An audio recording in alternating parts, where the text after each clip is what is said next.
өнөөдөр бас энэ ёс зүй гэдэг хичээлийг та бүдээ зааж байгаад би бас нэг төгс олцоод зааж байгаа юм биш ээ. Бас яг энэ дээр бас алдаж оноод алдаж те бүс бүдрээд явж байгаа хүний нэг. Тэгээд мэдээж бас нэг зүйлийг нэг бас урмын үг байсан нь болохоор бурхан чамд тэр гэрлийг илчилсэн бол чи яг мэдэж ирсэн цагаас ахуулаад чи хэрэгжүүлэх нь чиний одоо үүрэг юм а гэсэн тийм зүйлийг хэлж ирсэн байна. Тийм учраас яг бид нар өмнө ёс зүй гэдэг талаас нь ерөөхдөө за юм байдаг, тийм байдаг гэж ерөөхдөө ерөнхий мэддэг боловч яг ингээд нарийн бас авч үзэх тал дээр бас яг үгүй байсан юм байлаа гэдгийг ойлгосон. Тэгэхээр ёс зүй гэдэг энэ үгийн одоо утгыг бол за би яг энэ хичээлийг бэлтэж байхдаа Ким Йон Ил гэдэг хүний христчин ёс зүй гэсэн номноос одоо ерөнхийдөө санаанууд авч бичсэн. Гэтэ хажуугаар нь бас баяжуулахдаа бол энэ ёс зүй гэдэг монголчууд ер нь ёс зүй гэдгээ тайлбар тойлолч юм ер нь яг юу гэж үздэг юм бэ гэдгсэн чинь за юмны зайлшгүй зүй тогтвол жам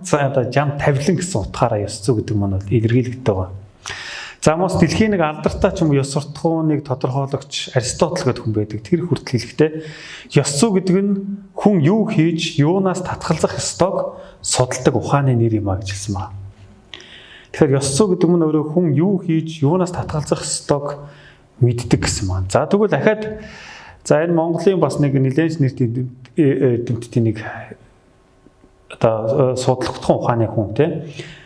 За Цэвэл гэдэг хүн байгаа. За тэр хүний ёс суртахуун хүмүүсээс нийгэм төр байгууллагаас ангид нам бие биедээ болон гэр бүлдээ харилцах харилцааны зан үйлүүдийн харилцааг тодорхойлж байдаг зүйл юм а гэж хэлсэн байна.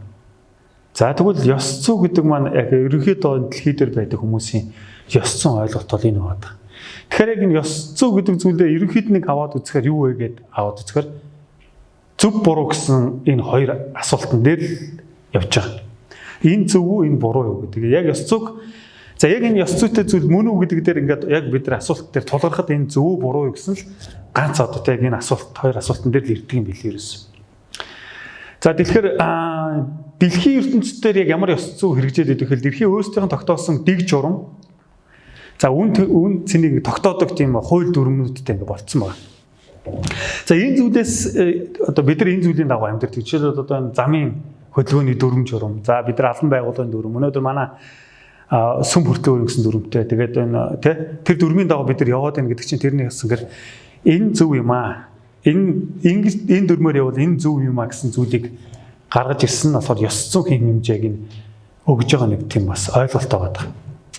За тэгвэл энэ бол дэлхий дээр байгаа байгууллагуудын тий одоо баримтлагдаг дүрм байгаа. За санхүү дээр хүртэл ингээд ийм янз янзын дүрм байгаа шүү дээ. Тэр дүрмүүд чинь ясангаар ёс зүйг тодорхойлох гээд гаргаж ирсэн тодорхойлтууд болж тарж байна.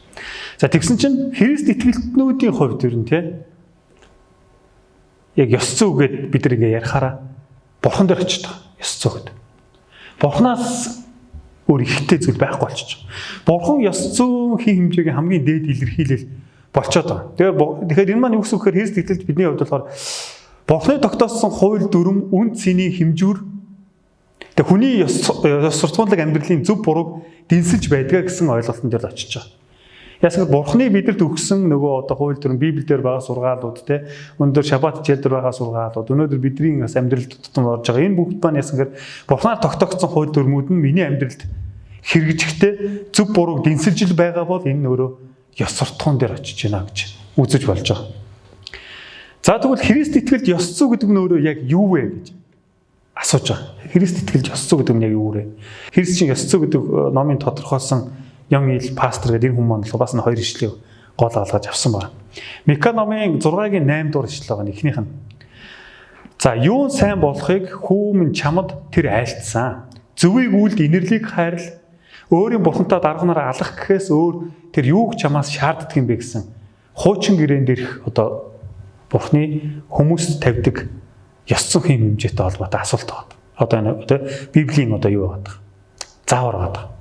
Тэгсэн чинь шинэ гэрээн дээр очисон чинь Колосой номон дээр ялангуяа Колосой 1:10 дээр бас ингэж хэлсэн юм байна. Мөн та нарт эзэнт зохистойгоор явж бүх талаараа түүнд таалагдаасай. Аливаа сайн үйлсэд үр жимс гарган Бурхны мэдлэгээр өс гэсэн зүйл байна. Тэгэхээр энүүн дээр яг энэ хоёр зүйл дээр христчин ёс зүйн баримтлах ёстой одоо тэ христчин ёс зүйн бүр хамгийн том баримтлах ёстой хоёр том дүрм нь юу байгаад гэхээр бурханд таалагдах болж таарад. Бурханд таалагдах. Тэгээ бурхан таалагдж байгаа хүн бурханд зохистойгоо явах болж таарч байгаа. Тэгээд бурхан таалагдж байгаа хүн бурханы мэдлэгт дотор өсөх болж таарж байгаа. Тэгээ бурханд таалагддаг хүн сайн үр жимсийг зөв зүйлийг үйлддэг тийм болж таарах гэдэг. За тэгэхээр ялангуяа шинэ гэрээний нэг Колосын 1:10 дээрх эзэнт зохистойгоор явах, тэгээ бүх талаараа таалагдах, сайн үр жимс гаргах, бурхны мэдлэгээр өсөх гэдгийг ингээд аваад задлаад үзэхээр ингэж байгаа. Эзэнт зохистойгоор явна гэдэг нь яг юу юм бэ гэсэн чинь амьдралын хэв маяг байгаа. Эзэнт зохистойгоор явна гэдэг нь бидний амьдралын хэв маяг. За бүх талаараа бурханд таалагдах гэдэг нь бидний үүрэг болж тарж байгаа. Үүрэг. Бидний үүрэг. За тэгвэл сайн үсэд үр жимс гаргана гэдэг маань юу гэхээр бидний мөрдөх ёстой хэмжүүр шаардлага болчихж байгаа. Тэ одоо би өөрийнхөө амьдралыг юун дээр хэмжиж юугаар одоо тэ өөрийнхөө амьдралыг баяжмал болох вэ гэх юм бол сайн үсэд үр жимс гаргаснараа энэ бидний амьдралын мөрдлөг бас хэмжүүр шалгуур нь болж таарч байгаа. За тэгвэл бурхны мэдлэгээр өснө гэдэг маань яг юу юм бэ гэхээр бидний зорилго болж таарч байгаа. Бурхан дотор бид нар мэдлэгээр яагаад өсөх гээд байхаар бидний зорилго. Тэгээ энэ бүгдийг ингээд аваад үзэхээр энэ дөрвөн зүйлээс тэгээ жоохон гажсан зүйл ингээд болцохороо нөгөө ёс зүйгүй гэдэг тэгээ Христ итгэлт ёс зүйгүй хүн ёс зүйгүй үйлдэл гаргалаа гэсэн утгаар илэрхийлэгдээд орж ирж байгаа. Аливаа ёс зүйн гэдэг зүйл маань одоо аливаа яг ёс зүйдэр ахаал ингээд яваад очихоор энэ дэлхий ч гэсэн яг ялгаагүй энэ дэлхий дээр байгаа бурханд итгэдэг хүмүүс ч гэсэн нэг л асуултан дээр бүгд очиж байгаа. Нэг л асуултан дээр. Тэр нь ихээр би хин бэ гэж. Би юу нэг хин бэ? Яагаад энэ асуултан дээр очиж байгаа гэж бодож байгаа вэ те? Яагаад? Яагаад тэгэхээр би юу нь хаанаас эхлэхтэй юм бэ? Би юу нэг ямар юуны те үр бүтээл, үр давар. Тийм учраас би яг хаашаа одох хэвээр, яг юу хийх хэвээр гэдэг энэ нөгөө одоо тэр хүний амьдралын одоо тэр утга учир нь тэн дээр гарч ирж байгаа. За тэгсэн чинь дэлхий бол энэ асуултыг бол одоо бол сайсарна. Нөгөө хүмүүсүүд хар гаргаас өссөн ч юм уу те зарим нэг сууд эрдэмтэн ч юм уу янз янзын зүйлүүд ингээд за дайрны онлоор ч юм уу гэл за ингэж явсан үүссэн гэл одоо л энэ асуултан дээр дэлхий ингээд маргаатай яваад байдаг боловч Христ итгэлт биднэрийн хувьд бол яг энэ асуултан дээр би хинбэ гэвэл бид нар бол бурхнаас ихтэй маа бид нар бурхны бүтээлүүд гэж шууд орж байгаа. Яг энэ асуулт ёс зүйн хэмжээнд дээр очиод ирэхээр би хинбэ гэд аваад үзэхээр бурхнаас ихтэй буюу тэгвэл бурхнаас ихтэй бол бүх хэм хэмжүүр миний амьдралын мөрдлөг, миний амьдралдаа баримтлах зарчим энэ бүгд маань яасан гэхээр бурхны хэлсэн үг, заавар, сургаал энэ бүгд маань миний амьдралын мөрдлөг, хэмжих ёстой, барих ёстой ёс дүрм байна гэж Христ итгэлтнүүд шууд гэж ойлгож байгаа. Тэгэд яагаад энэ үүсэл гэдэг зүйл дээр очиод байгаа гэхээр үүссэн шалтгаантай байж иж бүтээгдсэн шалтгаантай байж иж амьдрах учир одоо жандсантай байж иж тийм үүслийн одоо тэр нөхцөлийг бүрдүүлсэн байж ич тэр бурхны зорилго, хэм хэмжээ, хууль дүрм, ёс зүй гэдэг зүйл чинь өнөөдөр бидний амьдралд байх ёстой байна гэдэг зүйлийг яригдчих байгаа. Үүсэлтэр очих. За тэгвэл Христийн ёс зүйн хувьд бол нэг ийм гурван асуулт байдаг. Яг одоо бидний хувьд болохоор яриад үзэхээр би ямар үнд цэнийг тэн амьдрдаг хүн бэ гэж.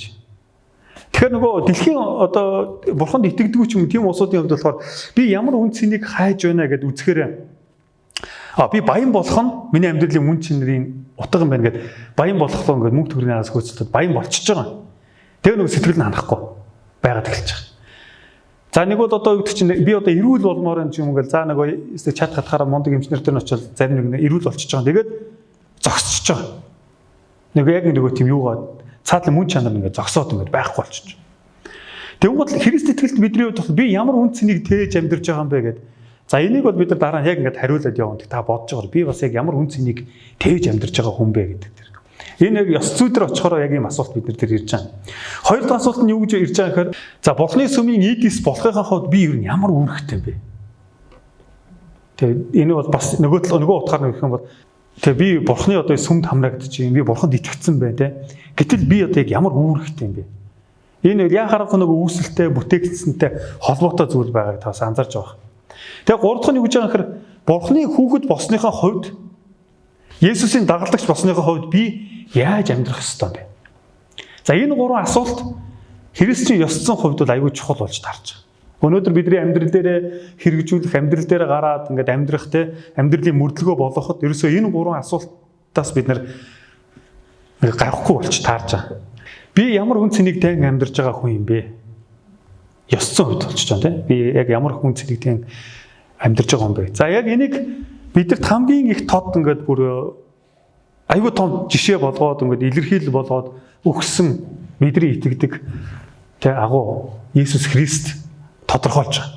Луг номын 22:42 дээр эцэг минь ээ хэрв та хүсэж байгаа бол энэ аягийг надаас зайлуулаач гэвч миний хүслээр бус харин таны хаар болгоо гэж. Энэ Библийн ишлэлийг ингээд задлаад сайн ухтгууны аваад үзэх юм бол Есүсийн амьдралынх нь бүр туйлын мөн чанар нь юу гэсэн гэхээр Бурхны хүслийг амьдралаа тээж амьдрах болж тарж байгаа. Бурхны хүслийг тээж. За тэгвэл Бурхны хүслийг тээж амьдрж байгаа Христ итгэгч хүн үн цэнтэй амьдралаар амьдарч байна. Үн цэнийг тээж амьдарч байна гэж орж ирж байгаа. Үн цэнийг тээж. Тэгвэл Бурхны хүслийг тээж байгаа хүн Бурхны хүсэл нь тодорхой учраас амьдрал дээрх нөгөө мөрдөж байгаа ёс зүйн хэм хэмжээ нөгөө тэг зөв буруу дээр яваад очоод ирэхээр энэ аюул чухал болж байгаа. Бурхны хүсэл энд яг таалагдж байна уу, нийцж байна уу гэх. Ингээд эхэлж байгаа. За хойхоод нэг зүйл нь болохоор гэж байна. Бурхны хүслийг хөрн яаж ойлгох ёстой юм бэ гэхээр бас Есүс бидэнд бас тодорхой харуулсан тийм. Бурхантай зөв харилцаатай байх ёстойг онцолж байгаа энэ дэр. Тэгвэл бид нар яаж Бурхантай зөв харилцаатай байд юм бэ? Ер нь зөв харилцаатай байснаар яаж ямар одоо тэ зүйл энэ ёс зүйн хувьд ирдэг юм бэ гэдэг. Нэгт болохоор түүнийг улам илүү таньж мэдж байгаа. Хоёрт нь болохоор түүний тушаа зааврыг дагахыг хэлж байгаа.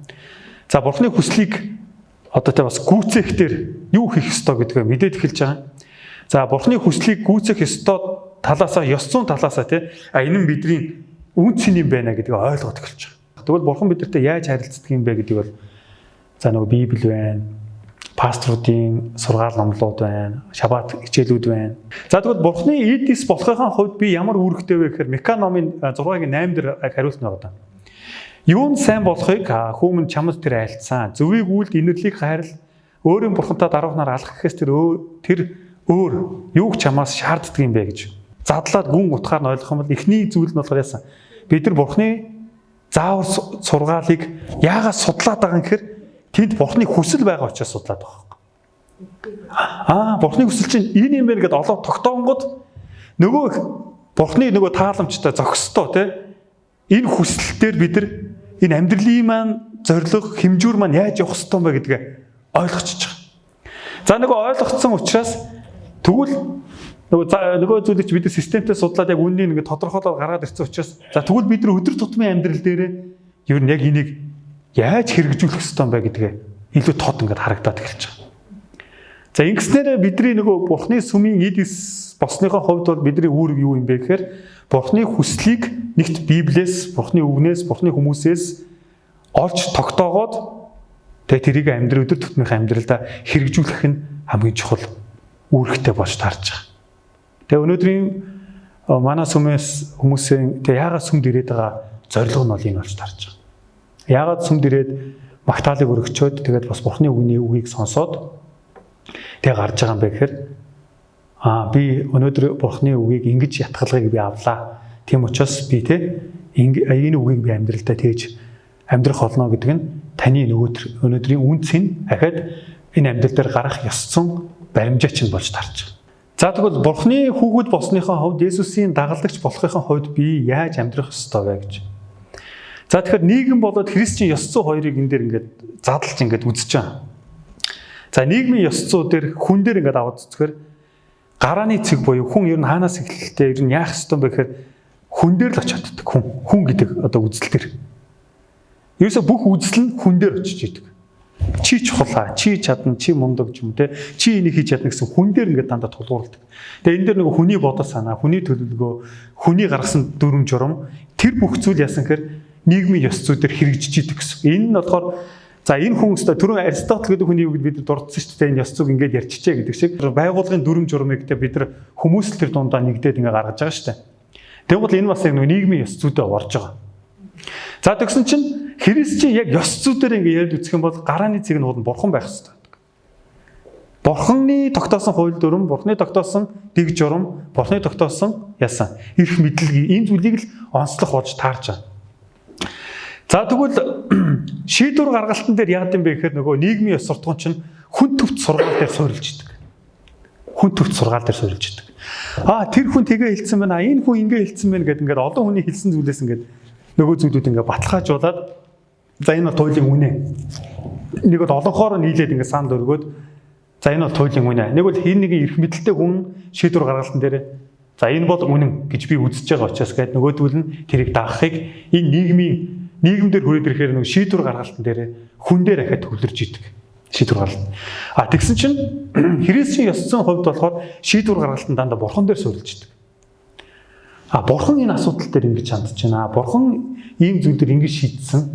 Тэгэхээр бурханы хүсэл бол энэ гэдэг дээр ингээ баримтлах болж таарч байгаа. За тэгсэн чинь харилцаан дээр ингээд аваад үзэхээр нийгэм тал дээр яадаг гэхээр нөгөө хүмүүсийн өөрсдийнх нь гаргасан нөгөө нэг журам, хууль, ёс заншил эдрийг суур болгож идэг. Тэгсэн чинь бурхан Христийн ёс зүй дээр яваад очиод бурхантай тогтоосон харилцаа. Тэгээ бурхан дээр тогтоосон харилцаа энэ бүх харилцааных нь үндсэн суур болж идэг. За бурхантай тогтоосон харилцаа гэдэг нь ямар харилцаа вэ гэхээр нөгөө бурханыг хайрлах, бусдыг хайрлах гэдэг харилцаа байна. Энэ ерөөсөө Христийн ёс зүйн хувьд бол хамгийн том суур. Харилцаан дээр аваад үзэх. За тэгвэл дүрэн ба үндсэн дээр нийгэм яаж ханддаг юм гэхээр хууль, нийгмийн хууль, зан заншил, ёс, соёл, байгууллагын хууль дээр суурилсан байдаг бол дүрэн ба үндсэн дээр Христийн ёс зүй дээр болохоор Библи ээждэг. Библи бидний дүрэн, Библи бидний үндсэнтэй зүйл болж таарч байна. За нийгэм болохоор аливаа нэг зүйлийг бас шийдэхдээ нэг зүйлийг боддог. Тэрний хар нөхцөл байдлаас болоод нэг ёс зүйн өөрчлөгдөж идэг нийгэм. За жишээл дэлхийн 2 дугаар дайн болсон. Одоо ингээд энэ Орос Украины дайн болж байгаа тийм. За тэн дээр та юу гэж бодож байна? Одоо ингээд харахад бол би хаяа ингээд мэдээ ингээд харахаар Оросын цэргүүд эхлээд юунуудыг Украин цэргүүдийг олзсон цэргүүдийг алаад байна гэсэн мэдээ гарч ирсэн бол одоо эсрэгээр нь нөгөө Украин цэргүүд Оросын олзсон цэргүүдийг алж байна гэсэн мэдээ ингээд давхар цацагтаад эхэлж байгаа. Энэ дээр юу ирээд байна гэхээр нөгөө нөхцөл байдлаас шалтгаалаад ёс зүйн хэм хэмжээ нь өөрчлөгдсөн байна. Яг нөхцөл байдлаасаа болоод. За тэгвэл байгууллагын хувьд гэсэн яг юм байдаг. Одоо жишээлбэл тухайн удирдлага нь өөрөө юу гэж шийднэ? Тэрнээс шалтгаалаад нөгөө ёс зүйн хэм хэмжээ тэн дээр ингээд өөрчлөгддөг. За жишээлбэл би нэг жишээ. За жишээлбэл одоо нэг дарга нь би энэ хүнийг энэ байр суурь дээр тавих хүсэлтэй байна гэхэд одоо нөгөө одоо өмнөх өөр дүрмээр өөр байх юм бол өөр байсан байлаа гэж бодъё л доо өөр байлаа гэхэд өмнөх дарга нь тэгж шийдээгүй байлаа. Тэгсэн чинь одоогийн дарга нь тэгж шийдчихлээ гэхэд тэр нь болохоор тухайн ёс зүйн хэм хэмжээг нь дарга нь тодорхойлоод хүн тодорхойлоо явчихж байгаа. За тэгсэн чинь Христийн ёс зүйн хувьд болохоор яадаг гэхээр за бурхны хууль нь ёс зүйн өөрчлөгддөггүй гэж үздэг. Яасан гэвэл бурхан өөрөө өөрчлөгдөхгүй мөн чанартай учраас бурхны тогтоосон хууль дүрм өөрчлөгддөггүй гэдэг дээр байр суурь Христийн ёс зүй дээр байдаг учраас аливаа нэг байгууллага, аливаа нэг бурхны байгууллага, хэрэв бурхны байгууллага байгаа бол бурхны хэрэг үнэхээр хууль дүрм дээр суурилагдж байгаа бол ёс зүйн хэм хэмжээгээ бодох юм бол ямар нэгэн тэр бурхны ёс зүйтэй зөрчилдөх зүйлийг хийхгүй гэсэн үг болж таарч байна. За бас нэг нийгэмдэр болохоор хүний оюун ухааны хүчээр төвлөрж идэг ёс зүйн. Түр хэлсэнтэй нэг дарга нь нэг өөр юм гэсэн дүрмийг гаргаад ингуул хэрэг дагж исэн гэхээр тэр нэг эрх мэдэлтний хүчинд захирагдаж хийж байгаа. За тэгсэн чинь бурхан дээр Христ итгэлт ёс зүй дээр хүрээд ирэхээр энэ юу гэдэг гэхээр хүний оюун ухааныг үгүйсгэж идэг. Энэ хүний оюун ухаан зовчлаараа наа чин биш байна. Бурханы хүслээс ондоо байна. Дандаа бурханы хүслийг нэгт тавьдаг гэсэн үг. За дараагийн хандлага дээр юу илэрхийлдэг юм гэхээр ихэнхдээ өөрт төвтэй өөрт ашигтай суурийг нийгмийн ёс зүй онцолж идэг. Өөрт ашигтай, өөрт төвтэй. Тийм одоо шийдвэр гаргалт, тийм одоо нөлөөлөл хандлага дээр одоо нийгмийн ёс зүйд ингээд төвлөрж идэг бол харин Христийн ёс зүй дээр хайр ба үнэн шударга дээр зогсож идэг гэж байна. Христийн ёс зүй дээр яваад ирэх хандлага гэж ярихад хандлага гэж автоматар бид нар ойлгоход хайр, үнэн, шударга ёс гэсэн энэ гурван зүйл ерөөсөө Христийн ёс зүй дээр яригддаг гэж үзэж байгаа. Тэгвэл бол нөгөө нийгмийнхийг аваад үзэхээр юу байхгүй байхад энэ бүр хайр, майр, үнэн байдал шударга гэдэг зүйл байхгүй харин бүр хүн дээр төвтэй өөрт ашигтай гэдэг зүйл дээр л нийгэм бол яригдсан явж байгаа. За тэгвэл хайр яг хайрын үндэстээр яриад үзэх юм бол яг нийгмийн ёс зүйдэр яриад үзэх юм бол хайр нь махан биенийг бие хайрлах болоод хардаг. Махан бие буюу нэг өөрт ашигтай учраас энэ өнөөдөр надад тааламжтай, энэ өнөөдөр надад хэрэгтэй зүйл байна, энэ өнөөдөр намайг ингэдэг байна гэсэн зүйлийг ярьдаг бол харин бурхан дээр бурханыг хайрладаг учраас би бусдыг хайрлана. Бурхан өөрөө бусдыг хайрладаг гэсэн одоо тэр хайр дээр бол ингэж төвлөрдөг байх нэ. За тэгвэл энэ хоёр ялгааг яагаад ярьсан бэ гэхээр христийн ёс зүйдэр тэгвэл яг ямар үйл явц явагдаад байна вэ? Яг үйл явцын дүгнээд үзэхээр христийн явцын үйл явц нь болохоор шалтгаан, хандлага, төлөвлөгөөн дээр ингээд христийн ёс зүйдэр ингээд яваад ирэхээр нөгөө христийн ёс зүй итгэл гэдэг зүйлдээ суйрлаад эхэлж байгаа. Бурханд гэсэн итгэл дээр суйрлж байгаа. За ямар нэгэн шалтгаан гараад ирлээ тэн дээр итгэл яригдана. Хандлага ирээд ирэхэд тэн дээр бурханд гэсэн итгэл яригдана. За төлөвлөгөө яригдээд ирэхээр бурханд гэсэн итгэл яригдаж байгаа. За явц арга хэрэгсэл үйлдэл нь юу болж таардаг вэ гэхээр христийн ёс зүйн хувьд болохоор амьдралын ёс зүй буюу гэрэл давс болно гэж. Би бурхны хүслийг тээсэн, би бурхны хүслийг авсан хүний хувьд би гэрэл давс болох ёстой. Би бурхны хүслээр би гэрэл давс болно гэж үзэж байгаа.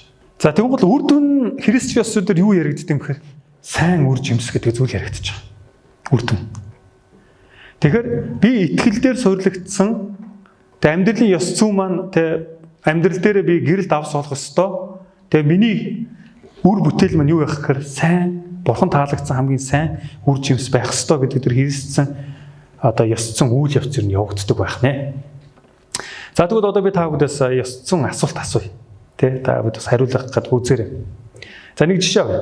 Эмнэлэгт ингээд төрөх гэж байгаа ингээд мэдээж одоо бидний бас хайртай дотны янз янз улсууд эмнэлэгт төрдөг штэ. За тэгсэн чинь та нар эмчид юу н хахуул өгж ирсэн үү? Үгүй юу те.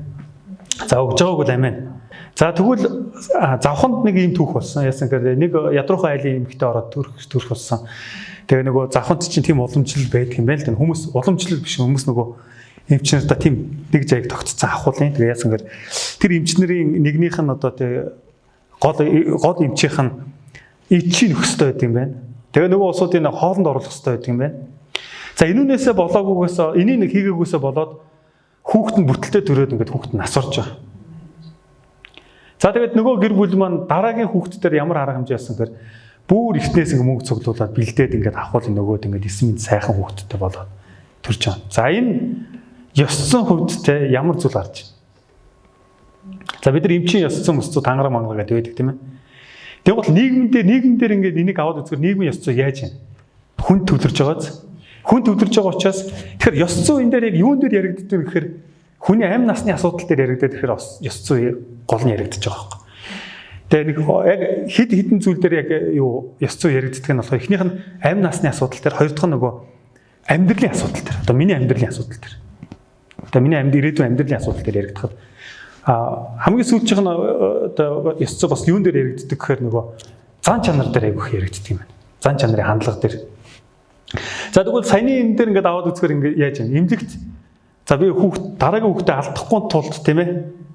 Би тэр одоо ёс зүйг зөрчөөч хамаагүй үгүй гэсэн тийм сонголтон дээр ирж байгаа. Тэгсэн чинь бас тийм сонголтууд байна.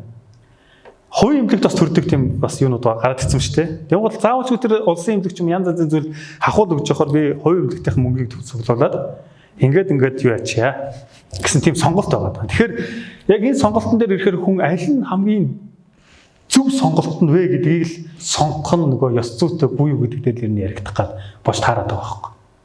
Ёс зүйтэй буй юу. За бас нэг асуудлыг дахиад авч үзье л да. За автобусанд бид нар ингээд суудаг тийм үү? За та жолоочд 500 төгрөг өгдөг үү? За билет тооцоод бол амин тий. За ихэнхдээ зарим ингээд залуучууд ч юм тийм улсууд ингээд орохоор нөгөө карт нь байхгүй ч юм уу те нөгөө карт аваагүй нөхдүүд нь 500 төгрөг өгч байгаа. Энэ ёс зүйтэй үйлдэл мөн үү шүү. Тэгэхээр яг бас тийм болж байгаа. Тэгээ энэ нөгөө хахуулыг өгөхшүүлээд байгаа хэлбэр болчихж байгаа. Хахуулыг ингээ өгөхшүүлээд те. За бас энэ бас бодмоор зүйл байгаа. За тэгвэл буруу гэдгийг мэдсээр байж ич эрх мэдлтнүүдийн өмнө юу ч хийж хийхгүй те суух нь ёс зүйтэй үйлдэл мөн үү? За энэ яг энэ дээр яг ямар шийдвэр яригддаг вэ? Яг энэ дээр. За бодлоо. Одоо манай улс орны ч гэсэн удирдлагууд ч гэсэн ингээ харахаар ард иргэд нийтээр ингээд тэг амьдралын хэм маягуур ингээд манад хэцүү байдалд орчлоо гэдэг хүний амьдралын чанар яригдаад эхлэхээр ёс зүйч нь эхлээд яригдаад эхэлж байгаа. ёс зүй зөрчлөө л гэж ярьсан. Хүмүүсийн энд яагаад уурлаа бохиндод байхаар ийм байх ёсгүй шүү дээ гэж яриад байгаа. Тэгэхээр ёс зүй зөрчилсөн учраас ингээд орилоод гарч ирээд байгаа. За байгууллага ч гэсэн ялгаагүй тий. Ахаад нөгөө ёс зүйг зөрчил юм бол хүмүүсүүд тэнд дуурах улсууд дуураад тэгэхээр та нар ёс зүй зөрчилчлээ шүү дээ гэдэг. Тэгвэл энэ болохоор яг ингээд нийгэмдэр байгаа асуудал. Христийн ёс зүйн хувьд яах ёстой.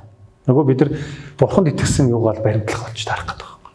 За одоо гурав дахь нь болохоор бурханд итгэсэн амьдралаар амьдарч байгаагаа мэдсээр байж ич түүний заавруудыг дагахгүй байх нь ёс зүйтэй үйлдэл мөн үү? За энэ бас айгүй тийм чухал асуулт байгаас тийм бурханд итгэсэн амьдралаар амьдарч байгаа.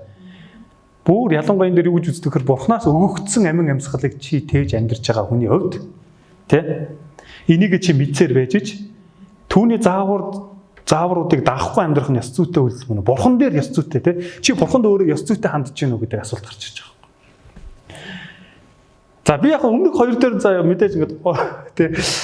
За өмнөх би яг өөрийнхөө хүүхдүүдийг ч юм уу төрөх хүмүүстээ би тухайд бас залуу байсан учраас энэ тех стон байна гэж одоо янз бүрийн хүндрэлүүдийг сонсцсон учраас тухайд сонголт байгаагүй учраас би хахуул өгч ирсэн. Манай хадам өгч ирсэн. За картаар би заримдаа ингээд төлөөд ингээд явдаг байсан сүүл заримдаа ч юм ингээд автобусны мөнгө нөгөө жолоочт нөгөөч юм ингээд явдаг байсан байхгүй. Гэхдээ намайг за тэр зүйл дээр за энэ би яг энэ ёс зүйтэй зүйлгүй юу гэдгээ ерөнхийдөө нэг юм тухай дэнслэхгүй нэг нийтээрээ л ингэж явдаг штэ. Энд дэр те нэг тийм бодоод байсан чинь яг энэ хичээлэг орсон цагаас ахуудаад амар их ойлгож байгаа. За би яг нэг айгүй буруу юм хийжсэн байна. Тэгэн гутаа бүр миний намайг бүр хамгийн шоконд оруулсан асуулт бол хамгийн сүүлийн асуулт байсан. Бурханд итгэсэн амьдралаар амьдарч байж бүр түүнийг бүр мэдсээр байж ич түүний заавруудыг бүр яг алхам тутамдаа мэдж байгаа шүү дээ. За би яг энэ дээр ингэнэ энэ дээр ийм байгаа гэдгийг мэдсээр үжиж тэрийг хийхгүй байна гэдэг нь чи өөрөө бурханд ёс зүйтэй хандж гинөө гэдэг зүйл тавигдсан байхгүй. Ёс зүйтэй хандж гинөө. Тэгэхээр бурхан бол биднийг хайрлаад юу яадаг хэдийгээр бид нар ёс зүй алддаг гэсэн бурхан биднийг хайрлж имэрсээр твцсээр байдаг. Тэгээ магадгүй бас өнөөдрийн яг энэ одоо хичээлээр дамжуулаад бурхан бас бидэрт өөрийнхөө үгийг хэлжтэй анхааруулж байгаа ч юм билүү бас. Энийг бас бид бодох хэрэгтэй. Тэгэхээр өнөөдөр яг таны яг эргэн тойронд яг энэ ёс зүйн хэм хэмжээ өнөөдөр танд итгэсэн тэр бурхны хүслийг тээж амьдарч байгаа таны хувьд бидний хувьд нэг ёс зүйн хэм хэмжээ нөгөө яг бурхны хүсэлтэд зөрчилдөөд байгаа зүйл яг юу байна да? Тэн дээр яг ямар арга хэмжээ авч байна гэдэг чинь л гол асуулт байгаа. Тэгээд түрүү хэлсэн те Христ итгэлж ёс зүй яадаг гэж лээ. Бурхны хайр үнэн шудраг энэ дээр зогсож идэг юм а гэж хэлж байгаа.